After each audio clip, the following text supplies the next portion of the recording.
Mga Lodi, don't skip ads po tayo. Maraming salamat sa patuloy ninyong pagsuporta. Paki-like and share naman dyan mga Lodi. At sa mga gustong mag-donate sa ating GCash or regular na load, mag-comment lang po tayo. Para patuloy tayong makapag-upload ng mga bagong kabanata. Marami pong salamat. Kumusta mga Lodi, may bago tayong nobela, sana magustuhan nyo ang kwentong ito. Ito ay kwento ng isang kabataang lalaki na nagkaroon ng mahiwagang mga mata. Simulan natin ang kwento. Kabanata 1031 hanggang Kabanata 1040. Kabanata 1031. Gayunpaman, kahit ang isang napakalakas na alyansa ay hindi nakaligtas sa kapalaran ng pagkawasak ni Yehan. Nalaman mo na ba, talaga bang si Yehan lang ang gumawa nito, at hindi nagpakita ang mga master sa likod niya? Kumunat ang noo ni Jian Jiangnan, ang pinuno ng Five Sacred Sword Sect, at nagtanong sa kakaibang bulwagan. Bagamat may chismis na si Yehan ang nagtalong mag-isa sa Qingcheng Sword Sect, hindi niya ito pinaniwalaan. Sa lakas ni Yehan, paano niya mapapatay sina Qingchengzi at Hao Lao, isa sa 12 hugis? Sinabi ni Five Sacred Sword Master Luo Xiang na may pangit na mukha, Master, tila totoo nga. Ang lakas ng batang iyon na si Yehan ay marahil nakakatakot na. Kung hindi, sa lakas ni na Qingchengzi at Hao Lao, paano ito madaling mapapatay ng isang tao? Nang marinig ito, pumikit ang mga mata ni Jian Jiangnan at sinabi, paano winasak ni Yehan ang Qingcheng Sword Sect nang hindi gumagalaw ang master sa likod ng hayop na iyon? Nalampasan na ba niya ang kaharian ng Great Rendo? Sinabi ni Luo Xiang, hindi pa namin nalaman ang puntong ito, ngunit ang pagpasok sa Three Flowers Realm sa edad na 20 ay hindi pa nangyayari sa kasaysayan. Ang batang iyon na si Yehan ay tunay na isang henyo sa mundo, ngunit kung gusto mo magiging mahirap ang pagdating sa puntong ito. Sinabi ni Jian Jiangnan, anuman ang sitwasyon, hindi na magkakaroon ng posibilidad ng pagkakasundo sa pagitan natin at sa kanya. Sa pagkakataong ito, malinaw niyang sinabi na narito siya upang sirain ang ating mga sekta na umaatake sa kanya, ngunit malapit nang magsimula ang kompetisyon sa martial arts. Ngayon, gusto kong makita kung gaano katagal ang batang ito ay patuloy na maging mapagmataas. Sa Timog Kanluran, sa isang lupain na natatakpan ng makapal na mga bundok, mayroong isang sinaunang sekta ng martial arts, ang Xingyiman. Ang lakas ng Xingyi sect ay alinman sa ika-4 o ika-3 sa nangungunang 10 sekta, dahil ang lakas ng dalawang sekta na Xingyi at Baji ay hindi pantay, kaya natural na ang dalawang sekta na nasa unahan nila ay ang dalawang pangunahing sekta na Shaoshishan at Wudang. Sect Master, patay na si Hao Lao. Ngayon ay maaari ka nang maging malupit sa traidor na si Zhao Hengtian, tama ba? Dapat tayong magkaisa sa ating Xingyi sect. Ang traidor na si Zhao Hengtian at si Yehan ay magkasama. Itinuturing nila tayo bilang ang mga pintuang isip ay may malakas na puot, at nais nilang alisin ang ating Xingyi Gate at mabilis, kung patuloy tayong magkakahati, ang Xingyi Gate ay masisira sa kanilang mga kamay sa lalong madaling panahon. Nang marinig iyon, sa posisyon ng pinuno, isang magandang babae ang mukhang walang malasakit. Tiningnan niya ang matandang lalaki na nagsasalita sa ibaba, at sinabi na may pang-uuyam, maaaring natatakot ka na ba sa kanila ngayon, Mr. Long? Huwag nating banggitin si Zhao Hengtian, naaalala ko sa simula, ikaw ang nagtaguyod na patuloy na harapin si Yehan. Kailangan mong tanggapin ang mga kahihinatnan ng iyong sariling itinanam. Narinig ko na si Yehan ay isang makatwirang tao. Sa palagay ko kahit na dumating siya sa aking Xingyi Gate, hahanapin lang niya ang taong nakipag-usap sa kanya noong nakaraan upang magbayad ng utang, at magiging maawain sa ibang mga inosenteng tao. Nagtataka ako kung iniisip ni Elder Long na tama ang sinabi ko. Nang marinig ito, isa pang matandang lalaki na nakatayo sa tabi ni Long Lao, isa sa 12 anyo, ang matandang lalaki na may madilim na mukha, ay nagsabi, Master, sana't unahin mo ang pangkalahatang sitwasyon, ang hayop na si Yehan ay isang malupit na halimaw. Ulo, dahil nakipag-usap ang aking Xingyiman sa kanya, hindi niya kami hahayaan, ang kailangan nating gawin ngayon ay talikuran ang ating mga pagkiling at tumayo sa iisang bangka upang labanan siya, para magkaroon ng pagkakataong manalo ang aking Xingyiman. Huwag kang mag-alala, matanda, maingat kung pag-iisipan ang bagay na ito. Kung wala ka ng ibang gagawin, bumaba ka muna. Mahinang sabi ni Liu Yuro.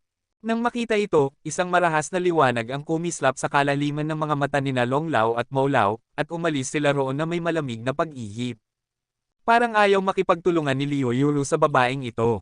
Sabi ng matandang lalaki na may madilim na mukha.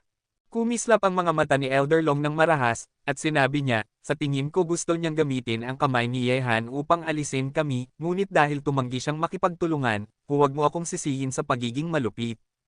Old Long? Ano sa tingin mo? Nangingiti ang mga mata ng matandang lalaki. Alisin si Liu Yuro para mawala ng lakas ng loob ang ilang matatandang lalaki sa likod niya. Kapag nahaharap sa pag-atake ni Yehan, wala silang ibang pagpipilian kundi ang tumayo sa tabi natin. Alisin si Liu Yuro para mawala ng lakas ng loob ang ilang matatandang lalaki sa likod niya. Kapag nahaharap sa pag-atake ni Yehan, wala silang ibang pagpipilian kundi ang tumayo sa tabi natin. May nakamamatay na tingin sa mukha ni Mr. Long. Sapat na siyang nagtiis para kay Liu Yuro. Kung hindi dahil sa babaeng ito na nagpasa ng lahat ng kanyang mga kasanayan sa lumang master bago siya mamatay, kasama ang ilang matatanda sa 12 elder. Upang suportahan siya, ginawa na niya ang isang bagay kay Liu Yuro. Nang marinig ang mga salita ni Mr. Long, ang mga nakapikit na mata ni Mr. Mo ay kumikislap din ng marahas, at agad niyang sinabi. Gayunpaman, hindi madaling alisin siya. Ipinasa ng lumang master ang lahat ng kanyang mga kasanayan sa kanya bago siya mamatay. Hayaan siyang pumasok sa kaharian ng 3 bulaklak, ngunit nakakatakot din, at sina Hulao, Jilao, Yanlao, Yaolao, at Snake Lao ay sumusuporta sa kanya. Kung gusto nating atakihin siya, walang duda na magdudulot ito ng kaguluhan sa loob ng Shingi Gate. Isang digmaang sibil na hindi kanais-nais sa kasalukuyang sitwasyon. Gusto ko lang ang buhay ni Liu Yuro. Matigas na sabi ni Long Lao, harangan ka ni Hulao at ng mga taong ito sa oras na iyon, kailangan ko lang patayin si Liu Yuro. Kapag namatay si Liu Yuro, wala na silang lakas ng loob, at natural silang tatayo sa panig natin, na nakaharap kay Yehan ngayon, dapat nating pag-isahin ang lahat ng puwersa ng Shinyi sect sa isang lubad, para magkaroon tayo ng anumang pag-asa na manalo. Tila ito lang ang paraan. Sabi ng matandang lalaki, at nagtanong, kailan natin ito gagawin? Kumilos ka ngayon. Sabi ni Long Lao, ang batang iyon na si Yehan ay nagtanggal na ngayon sa Qingcheng Sword Sect, walang nakakaalam kung sino ang susunod niyang target, maaaring ang 5 Sacred Sword Sect, maaaring ang Baji, syempre maaari rin itong maging ating Shinyi Sect, kaya bago dumating si Yehan, dapat nating alisin si Liu Yuro, para tunay na magkaisa ang Shinyi Sect sa halip na hatiin sa 2 paksayon. Kunin ito sa ilalim ng kontrol, wala na tayong gaanong oras.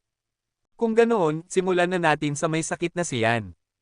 Sa pangunahing bulwagan ng Shinyiman, si Liu Yuro, na ang kasalukuyang pinuno ng sekta, ay nakaupo sa upuan ng pinuno. Unti-unting lumitaw ang isang ekspresyon ng kalungkutan sa kanyang mukha. Ang lalaking nasaktan niya sa kawalan ng pag-asa, babalik ka na ba sa wakas? Kalimutan mo na, ang utang ko sa iyo noon, hinayaan kong makuha mo ito. Matagal na akong nagdala ng sakit na ito. Dahan-dahang tumulo ang luha mula sa pisngi ng babaeng ito. Para kay Zhao Hengtian, syempre mahal niya, ngunit kailangan niyang gawin iyon noon. Sect Master, hindi maganda ang sitwasyon. Natatakot akong may mangyayari sa ating Shinyi Sect. Sa oras na ito, sa labas ng pangunahing bulwagan, isang matipunong matandang lalaki ang pumasok na may madilim na mukha. Si Tiger Lao. Walang pakundangan na pinunasan ni Liu Yuro ang kanyang mga luha, ang kanyang ekspresyon ay agad na bumalik sa kalmadong hitsura ng isang pinuno ng sekta, at tinanong niya, Old Tiger, ano ang nangyari? Maaaring maghimagsik sina Mr. Long at ang iba pa. Sabi ni Mr. Hu na may napakapangit na mukha, ngayon lang, ang mga disipulo ni Mr. Yan ay nagsabi sa akin na sina Mr. Long at ang iba pa ay nagkaisa upang ilagay sa ilalim ng bahay si Mr. Yan at ibilanggo siya sa likod ng bundok. Sa loob ng bilangguan ng bato. Ano, ang lakas ng loob nila. Nang marinig ang mga salita ni Hulao, kumislap ang isang nakamamatay na tingin sa mukha ni Liu Yuro, at sinabi, tila ang aking malabol na saloobin ay nag-udyok sa kanila na tumaya ng panganib. Hulao, agad na sumunod sa akin sa parisukat, ang 9 na kampana ay nagbabala, hayaan ang lahat ng mga disipulo sa sekta na magtipon sa parisukat, at hindi natin sila hahayaang magtagumpay. Kabanata 1032. Sect Master, mangyaring magtiwala, kahit isa panganib ko ang aking buhay, hindi ko hahayaang mawasak ang Shinyi Sect sa kanilang mga kamay. Di nagtagal, sa loob ng Shinyi Gate, 9 na malinaw at malakas na kampana ang tumunog, at ang 9 na kampana ay kumalat sa buong Shinyi Gate, na nagpapahintulot sa lahat na marinig ito. 9 na kampana para magbabala, maaari kayang ang demonyong si Yehan ay dumating upang pumatay. Dali, pumunta sa plaza upang magtipon. Ang mga disipulo ng Shinyiman na nakarinig ng tunog ng kampana ay nagmadali sa plaza. Sa sandaling ito, sa plaza, si Liu Yuro, na ang pinuno ng sekta, ay dumating na. Nakatayo sa likuran niya ay si Lao Hu, at maraming mga disipulo ang dumating na rin. Dumating dito. Sect Master, bakit binigyan ng babala ang siyam na kampana? May nangyaring malaking bagay ba? Sa sandaling ito, dalawang matatandang lalaki ang bumaba mula sa kawalan. Ang buwan ay parang isang tao. Hindi nagpakita sina Jilaw at Yanlaw. Walang pakialam ang hitsura ni Liu Yuro, at mayroon na siyang masamang kutob sa kanyang puso. Master, sa tingin ko hindi mo na kailangang maghintay na magpakita sila. Bigla, isang malalim na tinig ang umalangaw-ngaw sa kalangitan sa itaas ng plaza. Sa sandaling ito, sina Long Lao at ang iba pa ay bumaba, at isang makapangyarihang puwersa ang binalot sa plaza. Nang makita ito, walang pakialam na sinabi ni Liu Yuro, "Old Long, ano ang ibig mong sabihin? Nasaan sina Lao Ji at Lao Yan ngayon?" Siyempre para sila ay umatras at magnilay-nilay. Sarkastikong ngumiti si Long Lao, at sa likuran niya ay nakatayo ang limang matatandang lalaki, na walang pakialam na tumitingin kina Liu Yuro at Hu Lao. Sa tanawing ito, ang mga disipulo ng Dexing Yiman ay nagtaka, at patuloy nilang tinitingnan sina Long Lao, Liu Yuro at ang iba pa. "Mr. Long, gusto mong maghimagsik?" Ang mga salita ni Liu Yu ay hindi lamang nagulat kina Mr. Yao at Mr. Snake, kundi pati na rin ang mga disipulo ng Sheng Yiman sa plaza, na i-upload. Gusto ng Great Elder na maghimagsik. Paano ito posible? Walang imposible. Ang ating Shingi sect ay palaging nahahati sa dalawang paksayon. Ang isa ay pinamumunuan ng pinuno ng sekta, at ang isa ay pinamumunuan ng dakilang elder. Tila ang dakilang elder ay ayaw maging masunurin sa pinuno. Nang marinig ang kaguluhan sa plaza, malakas na sinabi ni Long Lao. "Mga disipulo ng Shingi sect, makinig, ngayon ay haharapin na ng ating Shingi sect ang demonyong si Yehan at makakaranas ng isang walang kapantay na krisis. Kaya ang ating Shingi sect ay dapat maging isa, ang kapangyarihan ay hindi dapat ikalat sa anumang paraan, kung hindi tayo mag-iingat, ang ating Shingi sect ay masisira ng sabay-sabay, gayunpaman, ang pinuno ng sekta ay ayaw talikuran ang kanilang mga pagkiling at magkaisa, iniisip ng elder na ito ang kinabukasan ng sekta, kaya kailangang gawin ito." Nang marinig ito, sarkastiko namang tumawa si Liu Yuro at sinabi, "Sa tingin ko ang Great Elder mismo ay natatakot sa kamatayan, at ang bagay ay darating sa puntong ito, ngunit ikaw ang nagdulot nito sa simula, kung hindi mo iginiit na harapin si Yehan ng paulit-ulit, hindi ako magiging masaya." Haharap ba ang pinto sa kasalukuyang sitwasyon? Walang pakialam na sinabi ni Elder Long, "Master, sa puntong ito, walang silbi ang pagsasalita ng labis. Dahil ayaw mong talikuran ang iyong mga pagkiling at magkaisa, maaari ko lamang alisin ka bilang master sa halip na ang patriarch. Great Elder, napakatalino mo. Para sa iyong sariling makasariling hangarin, ngayon ay gusto mong salakayin ang pinuno ng sekta. Hindi ko hahayaang gawin mo ito." Tumayo si Hulaw na may mabangis na tingin sa kanyang mukha. Ganoon din ang dalawa sa kanila. "Ang tatlo sa inyo ay mapalad na tumakbo ng mabilis, kung hindi ay naging bilanggo ko na kayo ngayon, ngunit hindi mahalaga, kayo lang ang tatlo, Liu Yuro, ang pinuno ng sekta, aalisin ko kayo ngayon, gawin na natin." Matapos magsalita, gumawa ng hakbang si Long Lao, ang kanyang matandang katawan ay tumalon na parang isang galit na dragon na umaakyat sa kalangitan, at dumiretso sa posisyon ni Liu Yuro, at ang limang matatandang lalaki ay nagsimula rin ng isang malaking labanan sa tatlong matatandang tigre. Nang makita ang tanawing ito, ang mga disipulo sa plaza ay nagkagulo ng isa-isa. Nahati rin sila sa dalawang paksayon at nagsimulang makipaglaban. Sa itaas ng plaza, ang figure ni Long Lao ay tumalon, tulad ng isang galit na dragon na umaakyat sa kalangitan, at ang nakakatakot na Dragon Flying Fist ay sumuntok mula sa kalangitan, na may nakakatakot na momentum, na parang isang multo na hugis dragon ang lumitaw sa kawalan na ito. Nang makita ito, ang mukha ni Liu Yuro ay napakaseryoso, ang figure ni Ana ay kumislap sa kawalan, at magaan niyang iniiwasan ang suntok ni Long Lao na parang isang lunok. At habang gumawa ng hakbang si Long Lao, ang limang matatandang lalaki ay nagsimulang makipaglaban laban sa tatlo ni Lao Hu, 5 laban sa 3. Bagaman si Lao Hu ang pinakamakapangyarihang tao sa 12 elder maliban kay Lao Long, ang 5 sa kanila ay nahaharap sa 5 sa kanila. Pag-atake, hindi sila makatakas upang tulungan si Liu Yuro. Ang mga disipulo ng Sheng Yiman ay nahati rin sa dalawang paksayon sa sandaling ito, at ang buong plaza ay agad na naging magulong. Sect Master, matagal na kitang tinitiis. Kung wala ka, ang aking Shingi sect ay tiyak na magiging isa. Ang sitwasyon na mayroon tayo ngayon ay dahil sa iyo. Pumunta sa impyerno.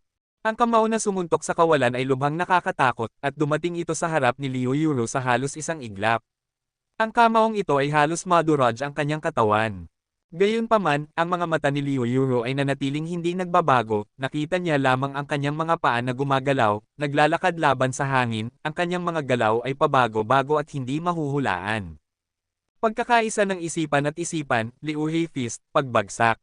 Bigla, ginawang kamao ni Liu Yu ang kanyang mga palad, at ang mga marka ng kamao sa buong kalangitan ay binalot ang pag-atake ni Long Lao, puno ng kapangyarihan upang gumuho ang kawalan. Mahirap isipin na si Liu Yu ay parang isang payat na babae, posible na maglabas ng gayong nakakatakot na pag-atake ng kamao. Kabanata 1033. Master, ang iyong Zinni Liu He Fist ay malayo sa akin. Ipakita ko sa iyo ang tunay na Zinni Liu He Fist ng aking Shingisek. Sarkastiko si Long Lao, nanginginig ang kanyang mga braso, at ang walang katapusang kapangyarihan ay agad na gamulong mula sa kanyang katawan. Ang marilag na kapangyarihan ng pagbagsak ay nagtipon sa kanyang mga kamao, at sa susunod na sandali, ang dalawang nakakatakot na kapangyarihan ng pagbagsak ay nagbanggaan. Ang malawak na aura ay agad na nag-sweep sa kawalan sa loob ng 100 metro sa paligid, at ang puwersang iyon ay kumalat ng paikot-ikot na parang mga alon sa karagatan. Sumakit ang katawan ni Liu Yuro sa kawalan, at ang kanyang mukha ay lubhang walang pakialam. Sa mga tuntunin ng lakas, natural na hindi siya magiging kalaban ni Long Lao. Ang lamig ay parehong kaharian. Hindi ko inaasahan na ang pinuno ng sekta ay hindi umunlad sa mga taong ito. Mula sa puntong ito ng pananaw, ang posisyon ng pinuno ng bahay ay dapat akin sa hinaharap.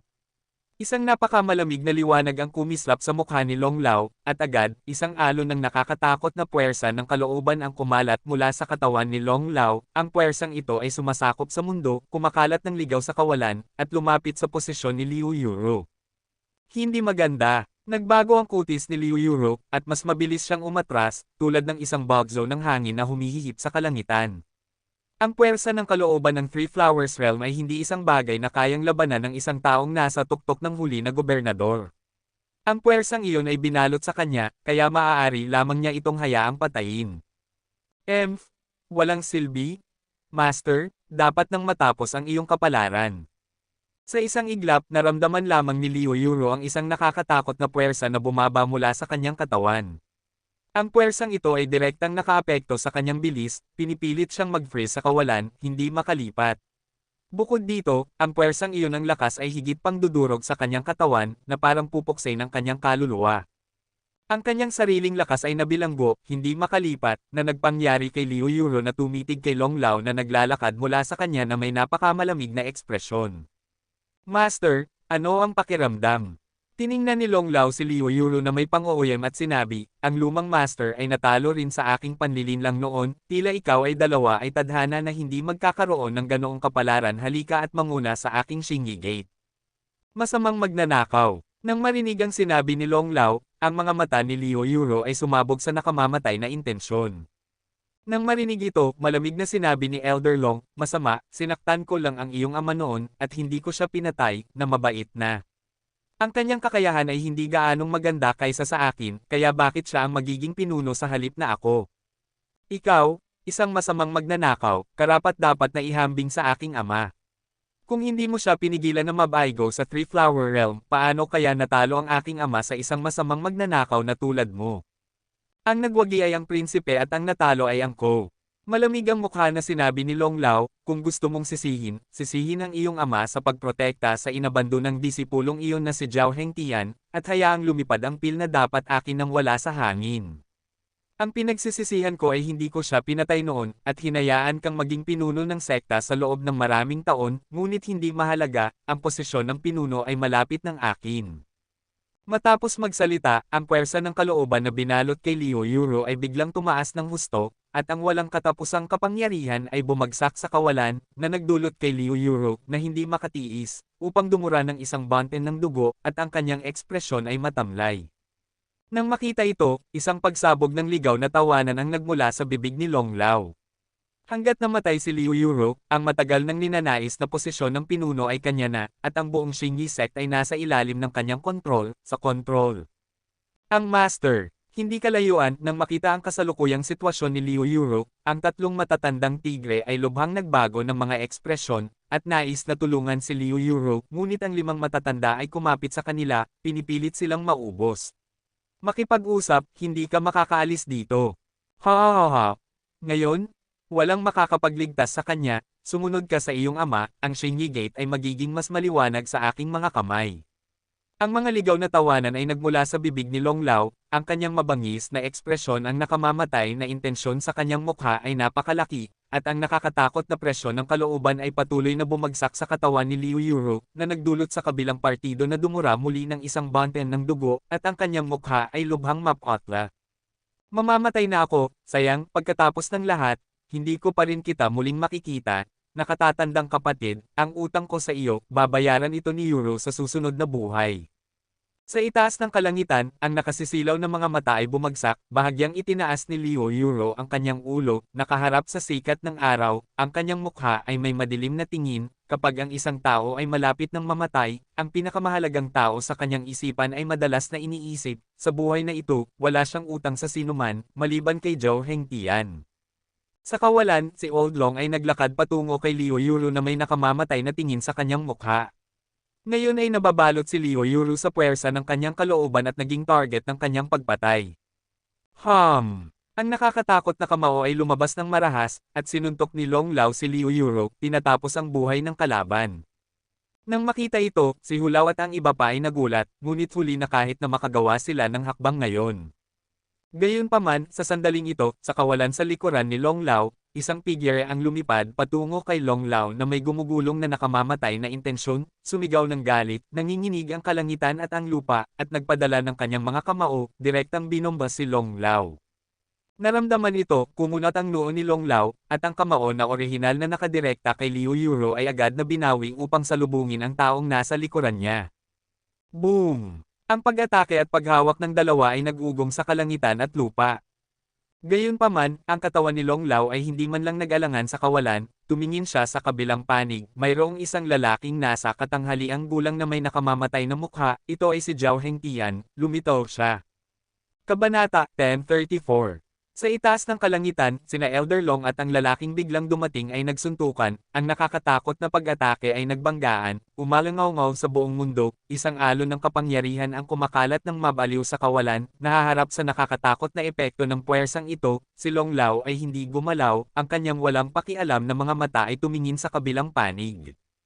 Doon, isang lalaking nasa katanghaliang gulang na may nakamamatay na tingin ang lumitaw, at ang lalaking ito ay si Zhao Hengtian, lumitaw siya.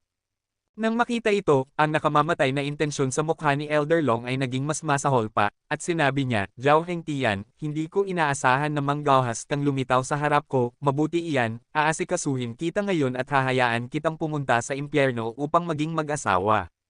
Parehong kapalaran bilang mga Mandarin Doc. Great Elder, posible na ikaw ang pupunta sa impyerno ngayon. Nakamamatay ang tingin ni Zhao Hengtian, at tiningnan niya ang posisyon ni Liu Yuro, at isang napakakomplikadong hitsura ang lumitaw sa kanyang walang pakialam na mukha.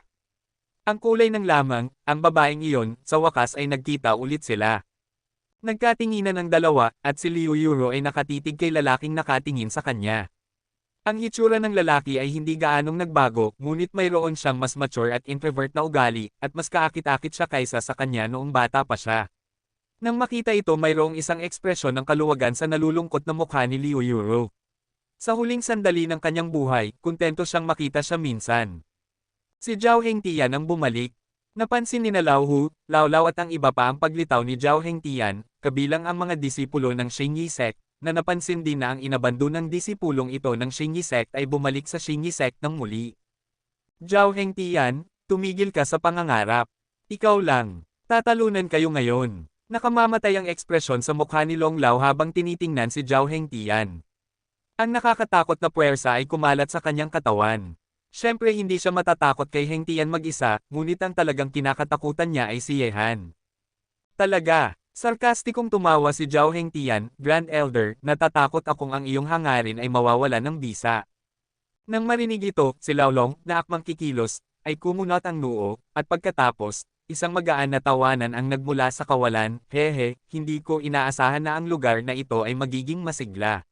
Gaya ng kasabihan, mas mabuti ang pagdating ng sabay-sabay kaysa sa pagdating. Swerte! Ang tinig ay bumagsak, at agad, ang mga figure ay lumitaw sa plaza. Sila ay isang grupo ng mga koponan ng pagpatay na may makapangyarihang aura. Ang nakamamatay na aura sa kanilang mga katawan ay nagkahalo-halo na nagpaparamdam sa mundong ito na parang isang patayan. Yehan. Tiningnan ni Long Lao ang grupo ng mga master na puno ng nakakatakot na nakamamatay na aura. Ang kanyang mukha ay biglang nagbago, sina Zhao Hengtian at Yehan ay nagsusuot ng parehong pantalon. Lumitaw si Zhao Hengtian, paano naman si Yehan? Wala. Si Yehan, ang demonyo. Narito siya. Ang disipulo ng Xing Yimen ay biglang nagbago rin ng mukha.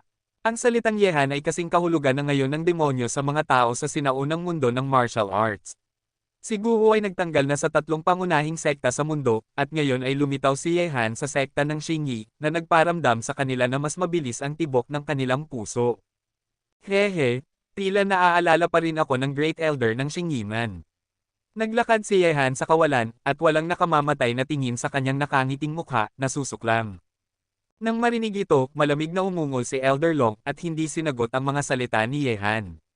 Sinabi niya kay Liu Yuro, Master, para sa ikabubuti ng aking sekta, sa tingin ko dapat nating talikuran ang ating mga pagkiling at magkaisa laban sa kaaway. Kung hindi, ang aking Xingyi Gate ay nasa panganib ngayon. Nang marinig ang mga salitang ito, isang pang-uuyam ang lumitaw sa maputlang mukha ni Liu Yuro, at sinabi niya, paumanhin, natatakot akong ang Great Elder ay lalaban mag-isa ngayon. Ikaw, ang mukha ni Long Lao ay napakapangit. Ngumiti si Yehan at sinabi, Elder, huwag mong maliitin ang isang mabuting tao. Mayroon akong malinaw na mga sama ng loob at ang higit na gusto ko ay ang iyong buhay. Matapos magsalita, ang nakangiting mukha ni Yehan ay naging malamig ng walang kabuluhan, at ang mga alon ng malamig na nakamamatay na intensyon ay sumugod, na kinukulong ang pangit na mukha na Elder Long. Nakasalalay kung may kakayahan kang kunin ang aking buhay. Malamig na umungol si Long Lao, at agad na naglabas ng isang marilag na aura. Sinabi niya na hindi siya matatakot kay Yehan na ganoon lang. Napakaganda. Walang pakialam na tumingin si Yehan, at agad na tumingin kay Liu Yuro, at sinabi, Master Liu, may pakialam ka ba kung linisin ko ang pinto para sa iyo? Siyempre wala akong pakialam. Huminga ng malalim si Liu Yuro at malakas na sinabi, ang mga disipulo ng Xingyi sect ay sumusunod sa utos, at ang mga ayaw magtaksil sa guro, umatras. Ang tinig ay bumagsak, at ang mga disipulo ng Xingyiman na sumuporta kay Liu Yuro, ang master, ay umatras ng maayos. Ang mga pumili na suportahan ang Great Elder ay tumayo sa plaza at nagkatinginan. Gayunpaman, hindi binigyan sila ni Yehan ng oras upang magsisi, ang kanyang walang pakialam na sinabi, mga rebelde, patayin. Nang marinig ang mga salitang ito, sina Xia Ben at Lin Chi, na matagal nang nagnanais na pumatay, ay umungal ng sabay, na parang mga gutom na lobo, sinugod nila ang mga disipulo ng Xingyi sect, habang sina Leng Wufei at ang mga kapatid na Chen ay naglakad patungo sa mga disipulo. Mayroong 5 matatandang lalaki. Nang makita ito, ang mukha ni Elder Long ay lubhang pangit at mabangis. Tiningnan niya si Yehan na nakatayo sa tapat niya, at sinabi, hanggat mamatay ka, tapos na ang lahat. Ang punto ay, mayroon ka bang lakas upang patayin ako? Malamig na ngumiti si Yehan. Narinig ko na parehong sina Ching Chengzi at Hao Lao ay namatay sa iyong mga kamay, hindi ako naniniwala na ikaw ay talagang napakalakas, kunin ang iyong buhay. Gumuhit ang katawan ni Long Lao, ang kanyang matandang palad ay mahigpit na nakakuyom. Sa isang suntok na nagalog sa mundo, na nakakatakot na parang isang galit na dragon. Matandang lalaki, ikaw ang magiging unang master ng isang bulaklak na mamamatay sa aking mga kamay. Ngumiti si Yehan, nahaharap sa nakakatakot na pag-atake ng kamao ni Long Lao, si Yehan ay sumuntok din ng isang marilag na puwersa, ang mundo ay nabalisa, at ang hangin ay nagnalit sa buong mundo. Ang mga kamao ng dalawa ay nagbanggaan, at mayroong isang tunog na maaaring pamunit sa mga eardrums ng mga tao sa mundo. Ang kabaliwan ay nag-sweep sa paligid, at ang katawan ni Long Lao ay umatras ng ilang hakbang sa kawalan. Tiningnan niya si Yehan na hindi gumagalaw na may isang nagulat na ekspresyon, at sinabi, imposible, paano ka magiging kalaban ko? Matandang lalaki, wala akong kakayahan, talagang sa tingin mo ba ay mangangahas akong pumunta sa iyong Xingyi Gate? Kabanata 10:35. Imposible, nagtipon na ako ng isang bulaklak, hindi ka maaaring maging kalaban ko. Nababaliw na si Long Lao, at ang nakakatakot na presyon ng kalooban ay pinakawalan mula sa kanya, tinatakpan si Yehan, pigilan. Gusto mo akong pigilan, matandang lalaki, hayaan kitang matikman ang aking puwersa ng kalooban. Tumawa si Yehan, At agad, ang puwersa ng kanyang kalooban ay pinakawalan din, kumakalat sa mundo, at ang kalooban ni Long Lao ang puwersa at mabangis na pagbanggaan. Ang puwersa ng kalooban, nasira mo na ang tuktok ng Great Governor.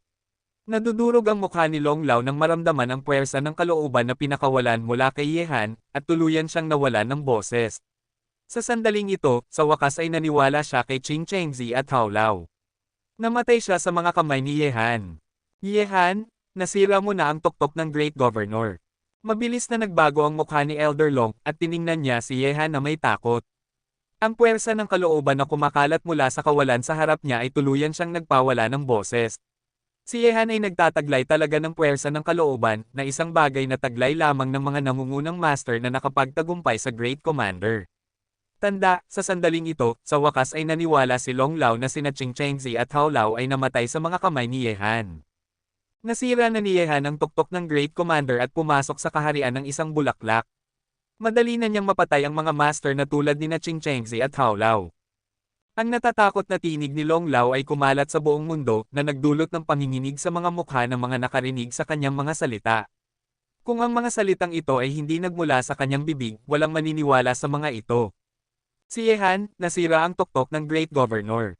Sa ganitong paraan, hindi ba siya nagtipon na ng isang bulaklak, ang parehong kaharian bilang Long Lao, kung ito ay ikakalat, ang mundo ay manginig. Isang 20 taong gulang na lalaki sa kaharian ng isang bulaklak, ang lalaking ito ay walang kapantay. Nagulat ang ekspresyon ni Liu Yuro, at isang pares ng magagandang mata ang nahulog kina Lao Long at Yehan, kapwa mga master sa kaharian ng isang bulaklak. Sa tunggalian, sino ang magkakaroon ng mas magandang pagkakataon na manalo? Ang nakakatakot na puwersa ng kalooban ay kumalat mula sa katawan ni Yehan, at sarkastiko siyang tumingin kay Old Long at sinabi, "Matandang lalaki, dito ngayon, ako ang Diyos na kumokontrol sa iyong kapalaran, at ang iyong buhay ay nasa ilalim ng aking kontrol." Mayabang na lalaki, kahit na nagtipon ka na ng isang bulaklak, hindi tiyak kung sino ang mamamatay sa pagitan ninyo. Sumigaw si Long Lao, at ang nakakatakot na kapangyarihan sa kanyang katawan ay walang katapusang kumalat, na nagpaparamdam sa puwersa ng kalooban sa mundo na mas nakakatakot. Si Long Lao maraming taon na ang nakalilipas mula nang pumasok siya sa kaharian ng isang bulaklak, kaya hindi siya naniniwala na si Yehan, nakakapasok lang sa kaharian ng isang bulaklak, ay magiging kalaban niya. Gayunpaman, ang lakas ng pakikipaglaban ng isang henyo ay hindi masusukat sa karaniwang kahulugan. Kahit na si Long Lao ay pumasok sa kaharian ng isang bulaklak maraming taon na mas maaga kaysa kay Yehan, hindi siya kinakailangang mas malakas kaysa kay Yehan. Hindi nagsalita si Yehan. Nakatayo siya sa kawalan, ang kanyang ekspresyon ay kasing lamig ng yelo. Ang puwersa ng kanyang kalooban ay mabaliw na nagbanggaan sa puwersa ng kalooban ni Long Lao, na ginagawang isang lugar ng pagpatay ang kawalan. Ang sino mang pumasok dito ay mapapawi. Sa oras na ito, ang anumang kalokohan ay labis. Ang lakas lamang ang makapagbibigay ng sagot. Ang dalawa ay nakatayo sa kawalan at wala sa kanila ang gumalaw, ngunit sa gitna nila, ang kalooban ng dalawang panig ay mabaliw na nagbanggaan, at ang puwersang mapanira ay nabuo ng napakalakas na walang sinuman sa paligid nila ang nangahas na pumasok dito. Ito ay isang hindi nakikitang paligsahan. Mukhang kalmado, ngunit ito ay lubhang nakakatakot. Kung hindi ka mag-iingat, matatalo ka. Ang labanan sa paligid ay nagpapatuloy pa rin, ang mga disipulong Xingyiman na sumusuporta sa Great Elder ay natural na hindi kayang pigilan si Tianlong na kilala sa pagpatay, hindi pa banggitin ang dalawang Diyos ng pagpatay na sina Shaben at Lin Chi, sina Jipot Ian at Jidiwo ay nasa kanila rin, kung tungkol sa 5 matatanda, pagkatapos nina Zhao Hengtian, Leng Wufei at ang mga kapatid na Chen ay sumali, nawala na ang kanilang bentahe. Gayunpaman, ang tunog ng labanan sa paligid dito ay hindi nakaapekto kina Yehan at Long Lao. Ang nakakatakot na pagbanggaan ng mga kalooban sa pagitan ng dalawa ay nagdulot ng paghihip ng hangin sa pagitan ng kalangitan at lupa, at ang mga alon ng nakakatakot na presyon ay kumalat sa kawalan. Ang ganitong uri ng pagbanggaan, na parang sisirain ang kawalan. Puff! Sa sandaling ito, nagbago ang nakakatakot na paghaharap sa pagitan ni Yehan at Elder Long. Sa tapat ni Yehan, si Elder Long ay biglang dumura ng isang bunten ng dugo, at ang kanyang mukha ay biglang namutla. Sa paligsahan ng puwersa ng kalooban, hindi siya gaanong magaling kay Yehan, ngunit nasaktan siya ng puwersa ng kalooban ng kalaban. Nang makita ito, si Liu Yuro, na matagal nang nakatitig kina Yehan at Long Lao, ay nagbago ang mukha. Si Long Lao ay hindi gaanong magaling kay Yehan sa paligsahan ng presyon ng kalooban. Ang takot ng binata ay talagang nakakagulat.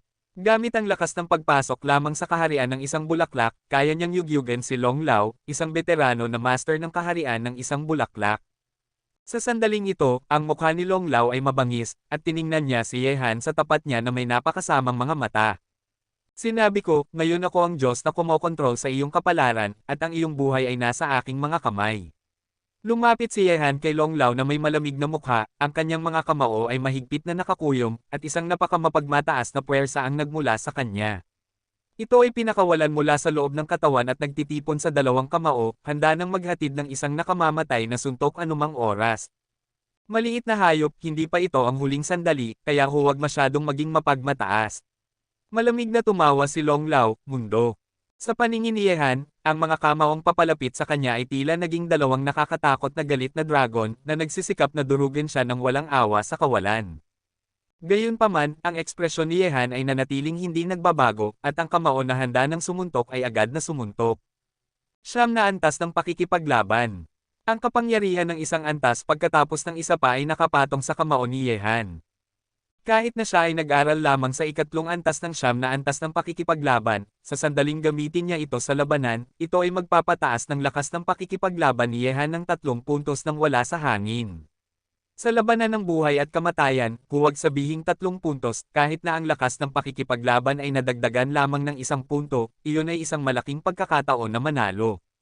Bang-bang! Sa itaas ng kalangitan, ang mga kamao ng dalawa ay nagbanggaan na parang dalawang nakakagulat na kulog.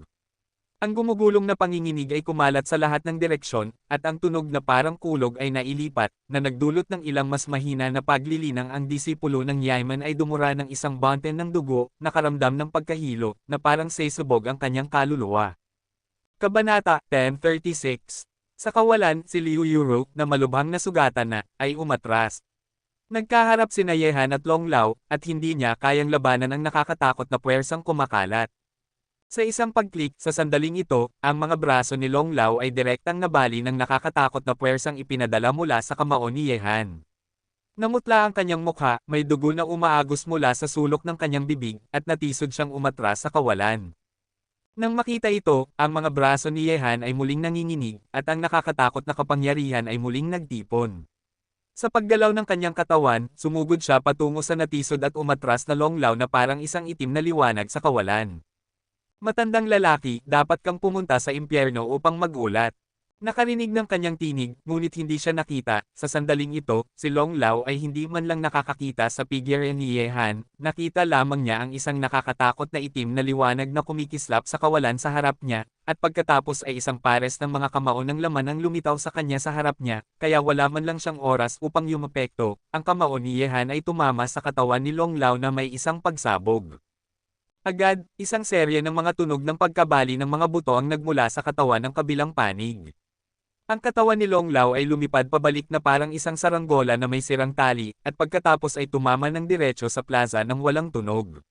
Sa kanyang dibdib, ito ay nalubog na ng pagbomba ng nakakatakot na kamao ni Ye Han, at ang mga sirang buto sa loob ay makikita sa pamamagitan ng laman at dugo. Ang kanyang pagkamatay ay lubhang nakakatakot. Nang makita si Long Lao na pinugutan ng ulo ni Ye Han, ang lahat ng nakakita sa tanawing ito ay lubhang nagulat.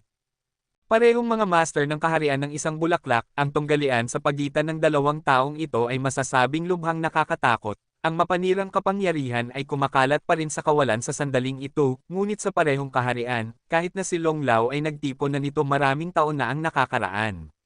Yahuwa, ngunit nahaharap kay Ye Han, madali siyang pinatay ni Ye Han.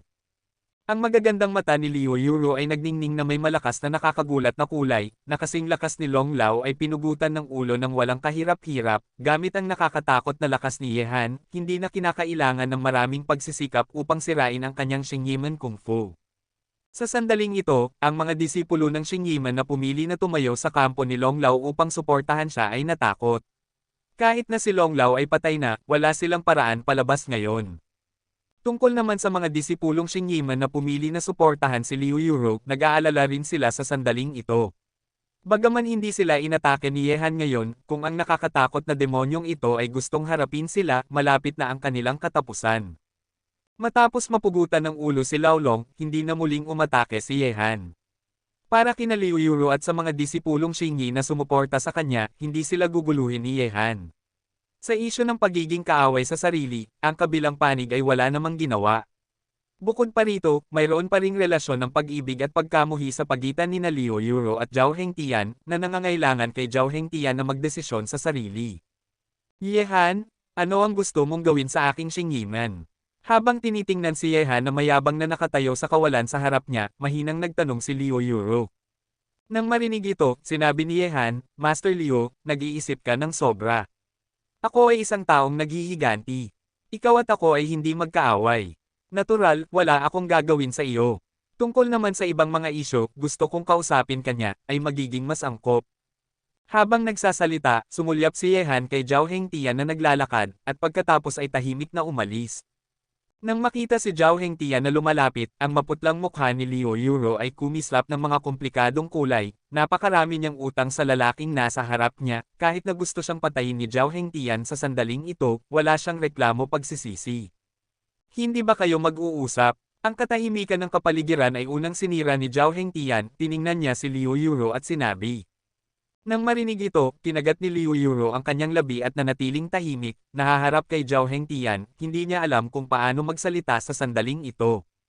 Nang makita ito, sumulyap si Zhao Hengtian sa paligid, at sinabi, matagal na akong wala sa lugar na ito, maglakad-lakad ako, gusto kong makita sina Master at ang kanyang matandang lalaki. Matapos magsalita, sapilitang hinailan ni Zhao Hengtian si Liu Yuro palayo, at mabilis na nawala sa plaza. Nakita ito ni Yehan hindi kalayuan, at ngumisi siya, si Zhao Hengtian, na hindi kailanman nagpakita ng kanyang pag-ibig sa mga lalaki at babae sa harap ng sinuman, ay mayroon na ngayong ganoong mapagmataas na panig sa ganitong uri ng bagay.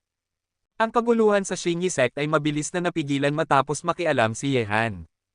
Para sa mga disipulong Xingyi sect na pumili na suportahan si Long Lao, hindi nagpakita ng awa si Yehan. Ang mga dapat patayin ay dapat patayin, at sila ay nasa maling koponan, syempre may presyo na babayaran. Sa pagtatapos ng labanan, ang mga tao ni Yehan ay hindi umalis sa Xingyi Gate, tumayo sila sa plaza at naghintay sa utos ni Yehan. Sa sandaling ito, dinala na ni Yehan sina Leng Wufei, ang mga kapatid na Chen, Shaben, Lin Chi, Jipot Ian, Ji Diwo at ang iba pa sa pangunahing bulwagan ng Xingyi Gate at tahimik na umupo. Sa tapat nila ay ang tatlong hulaos at ang nailigtas na Yanlao at Jilao. Para kay Yehan, si Hulao at ang iba pa ay nagbigay ng malaking halaga sa makapangyarihang binata na maaaring pumatay sa Great Elder. Kung patuloy siyang sisalakay sa Xingyi sect, magiging sakuna iyon para sa kanila. Sa bulwagan, walang nagsalita, at ang dalawang panig ay hindi nag-usap maliban sa paminsan-minsang pakikipag-ugnayan sa mata. Ang kapaligiran ay tahimik at mahirap. Sa oras na ito, sa labas ng pangunahing bulwagan, maraming babaeng disipulo ng Xingyiman ang pumasok na may tsaa, at naglagay ng tsaa sa mesa sa tabi ni Yehan at ang iba pa isa-isa. Ngayon, ang saloobin ni Yehan sa Xingyiman ay hindi pa rin malinaw. Kailangan nilang ituring ito na parang panauhin. Bigla, ang babaeng disipulong naghahain ng tsaa kay Yehan ay masyadong kinakabahan. Bago mailagay ang tsaa sa mesa gamit ang nanginginig na mga kamay, nahulog ito patungo sa lupa, ngunit mabilis itong nahuli ni Yehan, at bawat patak ng tsaa ay wala. Walang mga spills ang lumabas. Ang mukha ng babaeng disipulo ay biglang naging napakaputla, at maging ang kanyang katawan ay nagsimulang manginig.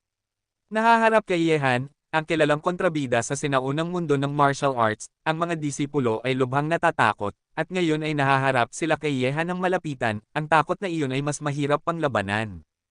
Nang makita ito, nagbago ang ekspresyon ni Elder Hu, tumayo siya at sinabi, ang bagay na ito ay hindi maganda ang paghawak, bakit hindi ka magmadali at humingi ng tawad kay Mr. Ye? Walang problema, kumaway si Yehan. Tiningnan niya ang maputlang mukha ng babaeng disipulo na tila mas bata sa kanya, mga 18 o 9 na taong gulang, at sinabi, natatakot ka ba sa akin? Kabanata 10:37. Nang marinig ito, ang dalaga ay tumango, ang kanyang mga kamay ay mas lalong nanginginig, halos siya ay umiiyak. Nang makita ito, nakaramdam si Yehan ng lubos na kasiyahan, at sinabi na may ngiti, naniniwala ka man o hindi, at sisirain ko ang inyong Xingyi Gate mamaya. Nang marinig ang mga salitang ito, ang mga mata ng dalaga ay puno na ng mga luha, habang sina Hulao at ang iba pa ay lubhang nagbago ang kutis at ang kanilang mga katawan ay nanigas. Kung gusto ni Yehan na salakayin sila, kailangan nilang makipaglaban ng husto ngayon. Huwag kang umiyak. Habang tinitingnan ang mga mata ng dalaga na puno ng luha, tumawa si Yehan at sinabi, kung hindi ka umiyak, maaari kong isaalang-alang na huwag salakayin ang Shingi School.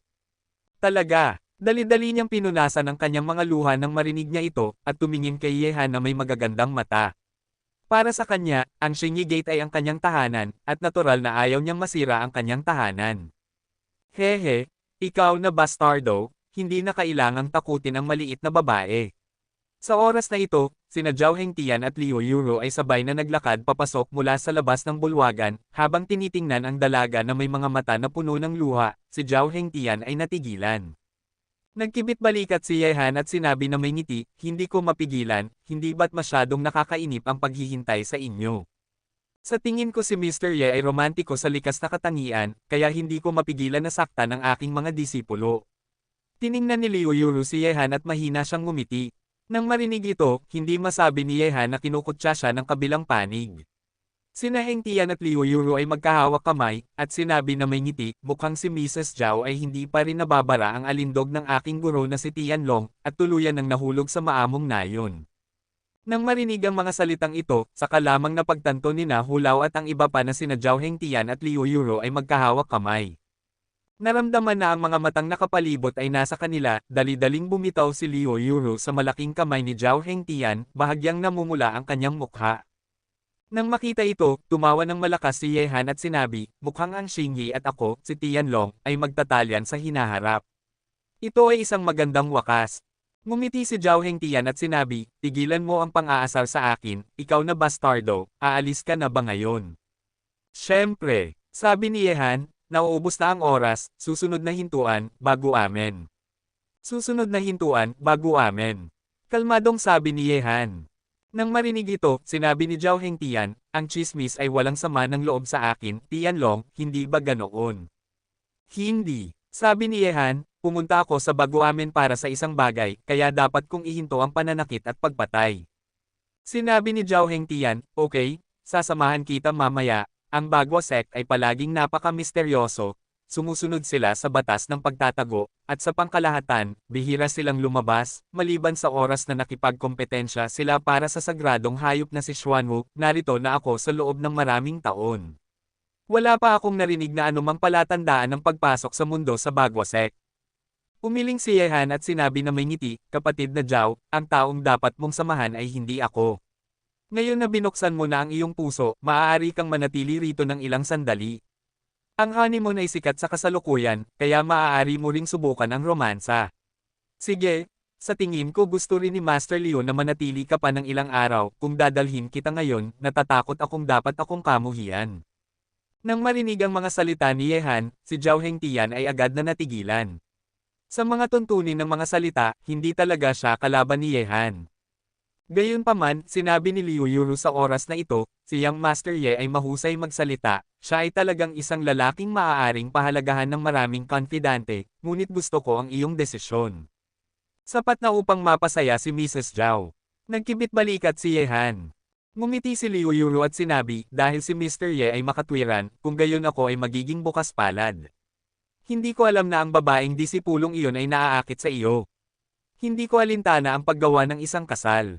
Nang marinig ito, nanginginig ang ekspresyon ng dalaga, at nakatingin siya kay Liu Yuro ng may awa. Salamat, Head Liu, sa iyong kabaitan. Ako ay isang taong tapat. Nang marinig ang mga salita ni Yehan, maging si Zhao Hengtian ay hindi mapigil ang umikot ang mga mata. Ngumiti si Liu Yuro at sinabi, si Yang Master Ye ay kilala sa buong mundo. Gayon din, ang iyong romantikong pangalan ay hindi mahina. Sa tingin ko ang salitang, tapat na pag-ibig, ay maaaring mas angkop para sa aking nakatatandang kapatid. Ang mga salitang ito ay nagpawala ng boses kay Yehan, ngumiti siya, mukhang si Big Brother Zhao ay may magandang pananaw, hindi niya pinili ang maling tao, at hindi sayang ang kanyang pagiging single sa loob ng maraming taon, Master Liu, dapat na akong magpaalam. Kung gayon si Yuro ay gagamit ng tsaa sa halip na alak dito, una ng pasalamatan si Mr. Ye sa paghawak ng kanyang taybak upang tumulong ngayon. Matapos magsalita, kinuha ni Liu Yuro ang isang tasa ng tsaa. Kumuha rin si Yehan ng isang tasa ng tsaa at sinabi na may ngiti, kunin natin ang bawat isa sa ating kailangan. Matapos magsalita, ininom ng dalawa ang tsaa sa kanilang mga kamay. Habang pinapanood si Yehan na umalis sa Xingyi Gate kasama ang mga tao ni Tianlong, nagdulot ito ng pagbuntong hininga sa mga nakakuha ng Xingyi Gate. Si Yehan ay nanatili sa Xingyi Gate, na nagparamdam sa maraming tao na parang may nakasabit na kutsilyo sa kanilang ulo, walang nakakaalam kung kailan mahuhulog ang kutsilyo. Kabanata 10:38. Nakatatandang kapatid, ang kapatid mo ay isang napaka-interesanting tao. Sina Zhao Hengtian at Liu Yuro ay magkasama na nakatayo sa harap ng pintuan ng bundok ng Xingyiman. Nang marinig ito, sinabi ni Zhao Hengtian na may ngiti, higit pa siya sa isang interesanting tao. Sa buong mundo, nakilala ko lamang ang isang natitirang tao na tulad niya. Ito ay isang magandang kapalaran para sa akin na si Zhao Hengtian na matawag siyang kapatid. Kung hindi dahil sa kanya noon, natatakot akong ako ay nalibing na sa ilalim ng lupa ngayon. Kapatid, sisihin mo pa rin ba ako sa nangyari noon? Mahinang isinandal ni Liu Yuro ang kanyang ulo sa katawan ni Zhao Hengtian. Hindi na ako napupuot. Para kay Master, naiintindihan ko ang iyong ginawa. Ang lahat ay may mga paghihirap. Bumantong hininga si Zhao Hengtian. Marahil, ito ang kanyang kapalaran na dapat siyang magkaroon ng ganitong sakuna, kaya nakilala niya. Si Yehan, nakikilala ang mga kapatid na may magkatulad na pananaw na nakipaglaban sa tabi niya, kung hindi dahil sa sakuna noon, ang kanyang kasalukuyang buhay ay maaaring ibang tanawin. Matapos umalis sa Xingyiman, hindi nagdala si Yehan ng anumang malalaking tropa. Dinala lamang niya sina Ben, Lin Chi, Jipot Ian at JDO. Tungkol naman sa iba, nanatili silang lahat sa Timog Kanluran upang maghintay ng mga utos. Ang Baguamen ay matatagpuan sa isang hindi maaabot na isla sa Timog China. Ang tanging paraan upang makarating sa maliit na isla na ito ay sa pamamagitan ng bangka. Ang Baguamen ay nakatago rito. Ilang tao ang nakakaalam ng eksaktong lokasyon ng kanilang sekta. May mga pormasayon na inayos sa isla, at mahirap para sa mga ordinaryong tao na sumalakay sa mga ito. Nalaman ni Yehan ang lugar na ito dahil sinabi sa kanya ni Zhou Banroo at minarkahan na ang mga tiyak na coordinate. Ang pagpunta sa Baguamen ngayon, si Yehan ay hindi naghahanap ng paghihiganti o pagbabayad ng kabutihan, ngunit para sa isang bagay, Suzaku Ling, ang ipinangako niya kay Zhou Proj na noong una, oras na upang gawin ito ngayon. Oras na upang habulin siya. Boss, narinig ko na ang mga tao mula sa Bagua sect ay mahusay sa mga pormasayon, at gusto ko talaga silang makita. Si Lin Chi ay nakaupo sa likurang upuan ng sasakyan at sinabi na may isang mapaghangad na tingin sa kanyang mukha habang pinupunasan ang kanyang heaven-breaking halberd. Nakaupo sa co-pilot ay si JDO, sinabi niya, nakita ko na ang Bagua sect na iyong binanggit sa mga talaan ng angkan. Ang Bagua sect ay mahusay sa mga pormasayon, at lahat ng mga disipulo sa sekta ay nagsasanay ng mga pormasayon. Ang maalamat na Yin-Yang 8 Diagrams Formation, ang pormasyong ito ay may parehong epekto bilang ang Mountain Protecting Formation ng G-Clan. Nang marinig ito, sinabi ni Yehan, Daiwu, lubos mong pinag-aralan ang mga pormasayon. Kung makatagpo ka ng ganoong mga pormasayon, mayroon ka bang paraan upang sirain ang mga ito? Sinabi ni JDO, napakahirap na masira ang ganitong uri ng pormasayon. Natural, hindi ko ito magagawa gamit ang aking Taoism, ngunit alam ko ng mabuti ang Mountain Protection Formation ng aking pamilya G. Kung makatagpo ko ang Yin at Yang Gossip Formation na ito, ako G batay sa landas ng Mountain Protection Formation ng angkan, hindi dapat mahirap na masira ito. Pinagpatuloy ni Yehan, tandaan, kapag pumunta ka sa Baguamen, ang kapayapaan ang pinakamahalaga sa lahat. Hindi kami naghahanap ng gulo, at hindi na kailangang lumikha ng isang malakas na kaaway. Boss, huwag kang mag-alala, hanggat hindi tayo ginugulo ng mga taong iyon, hindi tayo mag-i-initiate ng gulo sa kanila. Nakangising sabi ni Lin Chi. Isang araw pagkatapos, ang sasakyan ay nakarating na sa isang daungan sa Timog China. Dito, si Gu Longtou, ang may-ari ng Taiman sa Timog China, ay naghanda na ng bangka. Kailangan niya lang magmaneho ayon sa mga coordinate. Matapos ang 5 oras na pagmamaneho sa dagat, lumitaw na ang harapan silwete ng isang maliit na isla. Young Master Ye, ang lugar na pupuntahan mo ay narito na. Nang marinig ito, sina Yehan at ang iba pa ay pumunta sa Playwood upang tumingin. Ang maliit na isla ay lumitaw sa paningin na may luntiang berdeng dahon, ang mga metateyog na puno ay tumataas mula sa lupa, at ang ilang mga ibon sa dagat ay lumilipad sa paligid sa kalangitan sa itaas ng kagubatan. Isang nakahiwalay na paraiso. Ang pagtatago ay nasa lugar na ito kung saan walang tae ang mga ibon, at ang mga taong ito ay makakapigil dito. Sumimangot si Lin Chi at sinabi, Sinabi ni Yehan na may ngiti, ang lugar na ito ay walang anuman sa iyo, ngunit ito ay isang paraiso sa baguamen. Tara na, puntahan natin at maranasan ang nakatagong sektang ito. Habang nag-uusap, ang bangka ay nakadaong na sa isang maliit na daungan. Sina Yehan at ang iba pa ay nakatayo sa daungan at tumingin sa unahan. Sa lugar kung saan matatagpuan ang 8 Diagrams Gate, sila ay matatagpuan sa mismong gitna ng isla. Sina Yehan at ang iba pa ay nakatayo sa daungan at tiningnan ang landas na ito. Ang sinaunang landas na umaabot ay humahantong sa lugar kung saan matatagpuan ang 8 Diagrams Gate. Gayunpaman, dahil sa kutob, nararamdaman ni Yehan na ang landas na ito ay hindi pangkaraniwan, bagaman may kaunting paggalaw sa paligid wala, ngunit may nakatagong nakamamatay na intensyon. Mag-ingat, ang porma sayon ng Bagwa Sect ay kakaiba at hindi mahuhulaan, kaya huwag kang mag-alala. Nang marinig ang mga salita ni Yehan, sinabi ni Lin Chi, "Boss, masyadong maingat ka, mauuna ako, sakto lang para makita kung gaano kalakas ang porma sayon ng 8 Diagram Sect." Matapos magsalita, pinunasan ni Lin Chi ang Heaven-breaking halberd sa kanyang kamay, at nanguna sa paglakad patungo sa sinaunang landas, sinundan ni Yehan at ang iba pa. Ang batang ito ay talagang pumunta rito. Tila tama ang aking hula. Ang babae mula sa pamilya Zog ay nakipagkasundo sa kanya. Sa oras na ito, sa isang bato na malayo sa daungan, isang matandang lalaki na may suot na sombrero ng kawayan at pangingisda ay tumingin sa kanya. Patungo sa daungan, mayroong isang napakasamang tingin sa kanyang mga mata. Ang sinaunang daan ay napakatahimik, maliban sa mga yapot ng ilan sa kanila, walang ibang tunog. Ang tahimik na kapaligiran ay nagparamdam sa mga tao ng kapayapaan.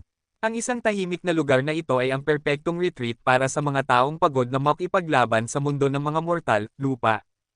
Ang aura ng lugar na ito ay hindi masama kaysa sa pamilya G, kaya makakahanap si Yehan ng isang liblib na lugar na tulad nito upang manirahan pagkatapos niyang lumaki. Anong uri ng sirang lugar ito? 3 kilometro na. Bakit hindi pa ito natatapos? Ang mahinang tinig ni Lin Chi ay nagmula sa unahan. Nang marinig ang mga salitang ito, si Yehan, na nalubog sa tahimik at payapang kapaligiran, ay kumunat ang noo, kulubot. Ang diametro ng maliit na isla na ito ay hindi malaki.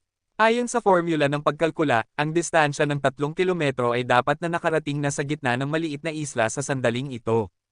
Gayunpaman, habang tinitingnan ang unahan, imposibleng makita kung saan ang dulo ng sinaunang daang ito. Teka, may mali. Tumigil si JDO, ang kanyang mga itim na kilay ay nakakunot. Kabanata 1039. May mali nga, masyadong tahimik. Sumulyap si Yehan sa paligid, noong una ay hindi niya ito napansin, ito ay isang maliit na isla na nakahiwalay sa mundo, dapat may mga hayop tulad ng ahas, insekto, daga at langgam sa isla, at ngayon ay tag-araw na, ang oras kung kailan ang mga makamandag na ahas ay pumapasok at lumalabas, ngunit sa gayong kagubatan, walang bakas ng mga hayop, kahit isang ibon man lang. Ang mga ibon sa dagat na nakita ko sa bangka kanina ay nawala na sa sandaling ito. May dahilan kung bakit hindi dapat ito ganoon katahimik. Inilibot ni Jipot iyan ang kanyang ulo kahit siya ay nakakita na ang lugar na ito ay hindi pangkaraniwan sa sandaling ito. Marahil, nahulog na tayo sa porma sayon. Huminga ng malalim si JDO at sinabi. Sinabi ni Yehan, posible bang makita kung anong uri ng porma sayon ito? Sumagot si JDO, kung tama ang hula ko, ito ang pinakamakapangyarihang porma sayon ng Bagwa Sect, ang Yin-Yang Bagwa Formation. Kung susundan natin ang sinaunang daang ito, hindi tayo kailanman pupunta sa dulo, at tayo ay magiging walang hanggan na natalo. Nakulong sa sinaunang daang ito, ngunit kung lalayo tayo sa sinaunang daang ito, ang mekanismo ng pormasyong ito ay walang alinlangang maaapektuhan, at haharap tayo sa mas malalakas na panganib sa oras na iyon. Nang marinig ito, sinabi ni Yehan, anuman, dapat nating sirain ang pormasyong ito.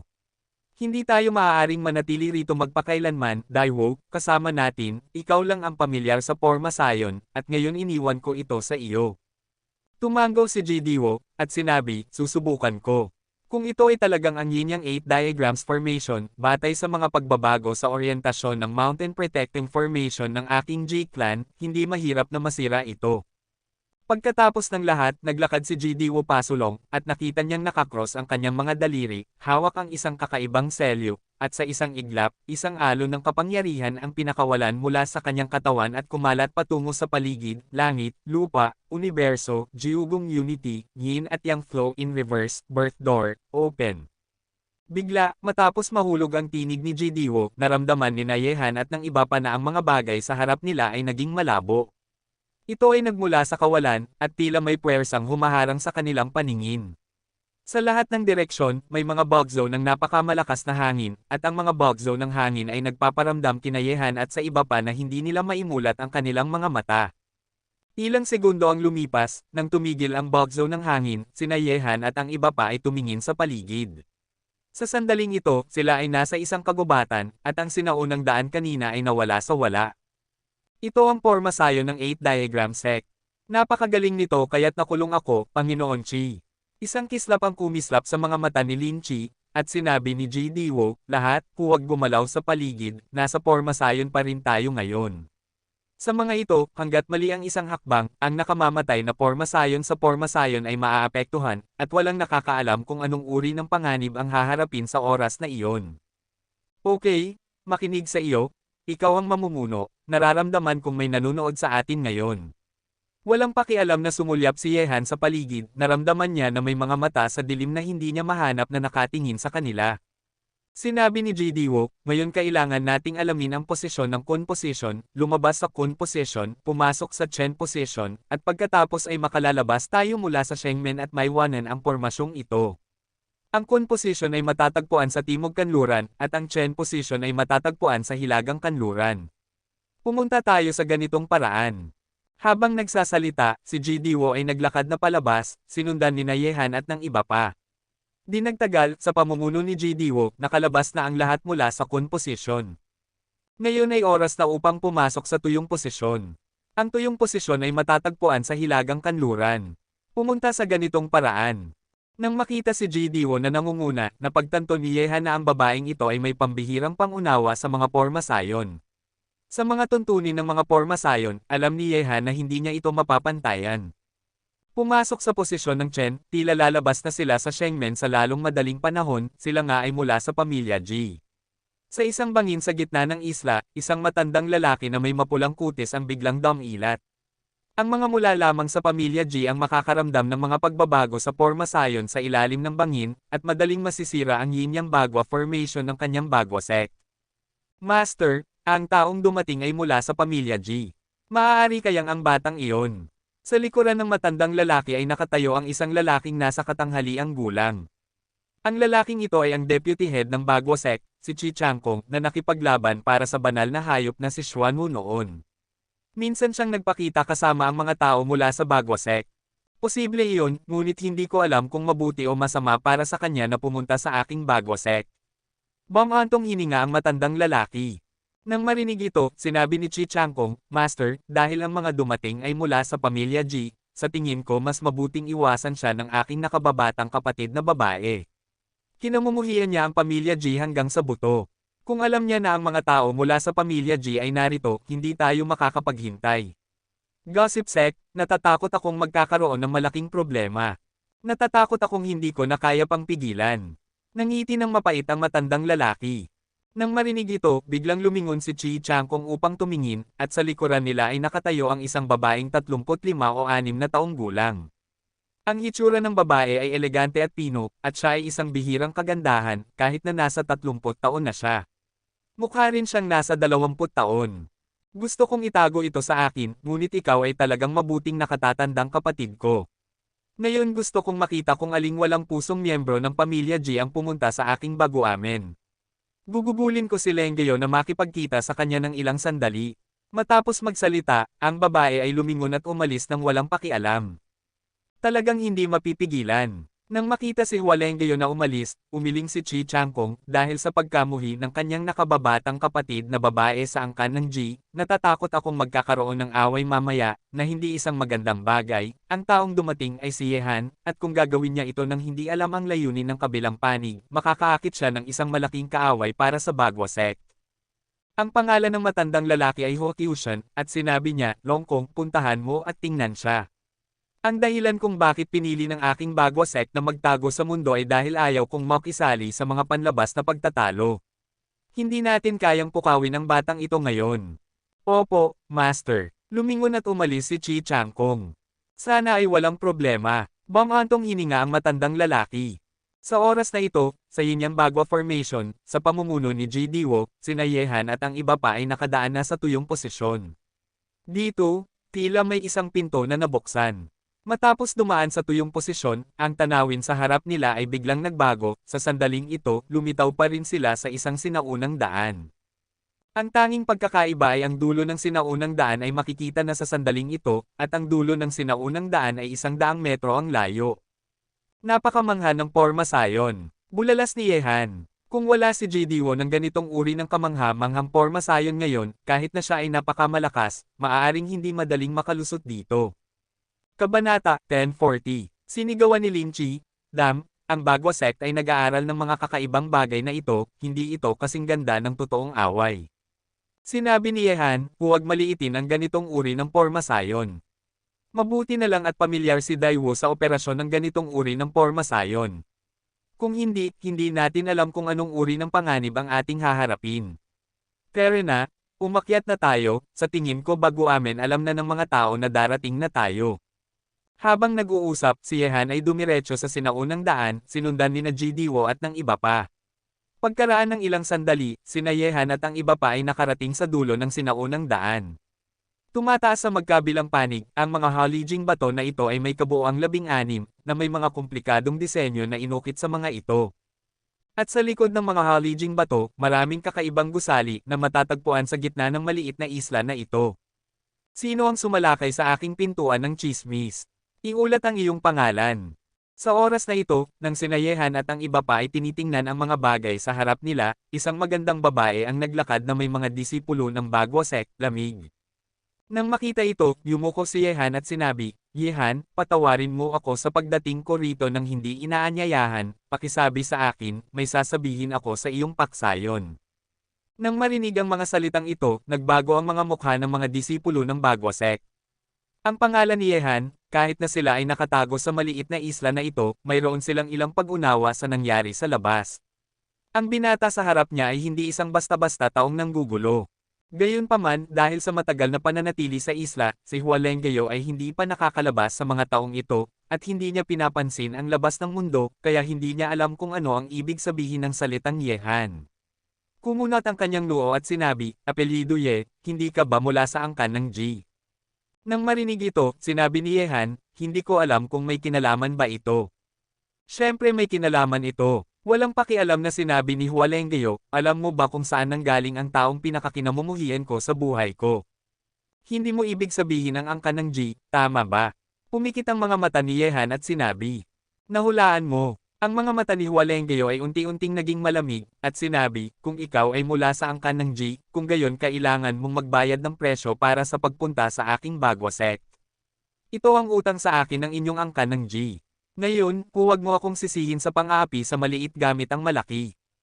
Ate, nang marinig ang mga salita ni Hualengyo, nagulat ang disipulo ng Bagwa Sect, at dali-daling sinabi, sa tingin ko ang bagay na ito ay dapat na hawakan ng Sect Master, ang mga taong pumunta rito ay may pambihirang katayuan. Gusto kong makita kung ano ang espesyal sa kanya. Malamig na umungol si Hualengyo, lahat ng mga disipulo ay sumusunod sa mga utos at nagtatayo ng porma sayon. Nang marinig ang mga salita ni Hualengyo, namutla ang mga mukha ng mga disipulong iyon ng 8 Trigram Sect sa likuran niya, at nagtayo ng isang porma sayon upang harapin si Yehan. Ito ay isang bagay na hindi maisip. Boss, may mali ba sa babaeng ito? Ginulo ba natin siya nang unang dumating tayo rito? Nagtatakang tumingin si Linchi, ngunit hindi siya natakot kung gusto ng kabilang panig na makipaglaban. Umiling si Yehan. Batay sa tono ng babae, tila mayroon siyang malalim na sama ng loob sa angkan ng G. Bakit, hindi ba kayo nakikinig sa sasabihin ko, ate? Habang tinitingnan ng grupo ng mga disipulong Bagwa Sect na tahimik sa likuran niya, kumunot ang noo ni Hualengyo at sinabi, okay, kung wala kayong gagawin, ako mismo ang papasok, sino man ay maaaring pumunta sa aking Bagwa Sect, ngunit ang mga tao mula sa angkan ng G ay hindi pinapayagan. Pagkatapos ng lahat, lumabas si Hualengyo, at isang matalim na hininga ang pinakawalan mula sa kanyang katawan, tulad ng isang karayom na parang taybak, ang matalim na hiningang ito ay tila tumutusok sa kawalan.